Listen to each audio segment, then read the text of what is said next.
20 years ago, Jack accidentally killed his childhood friend, and hid the body in a crevice between rocks deep in the forest. He thought this secret would stay buried forever. But 20 years later, the town decided to develop that forest. Watching trees being chopped down one by one, Jack started to get nervous. He was afraid the body might be unearthed. So late at night, he packed up his tools, and while everyone was asleep, he quietly returned to the scene of the crime, hoping to clean up the remains. But as he approached the crevice, a pungent rotten smell hit him. He tried to pull the body out, but the gap was too narrow. There was no room to move. Just then, he heard voices from nearby loggers. Panic-stricken, he turned and ran. Ironically, that panicked escape led the loggers straight to the body. The next day, the mayor held a town meeting, and announced that the remains of the boy who went missing 20 years ago had been found.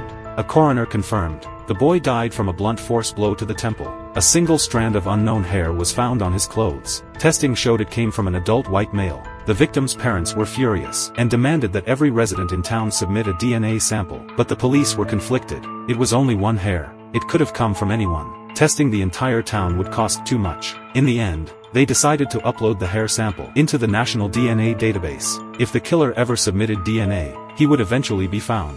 Hearing this, Jack finally breathed a sigh of relief. As long as he never gave a DNA sample, he'd be safe. But the next day, while Jack was working at the hospital, a driver showed up, and handed him an old wristwatch. It was the very one Jack had lost in the forest 20 years ago. Turns out, the driver had suspected him all along. That day, he just happened to be passing by, and saw Jack acting strangely. He didn't see the body. But the next day, news broke that a boy had gone missing, and the driver became certain Jack was involved. He urged Jack to turn himself in, then quietly left the town. Jack fell into guilt and inner turmoil. That's when his girlfriend told him some good news. She was 3 months pregnant, and wanted to marry him right away. But Jack didn't believe the child was his. His girlfriend calmly said, "If you don't believe me, we can do a DNA test." Hearing the word DNA, Jack realized he had no way out. He had no choice but to agree to the marriage. But the cruelest twist? His girlfriend was the sister of the boy he had killed, and his new father-in-law was the boy's father. From that moment on,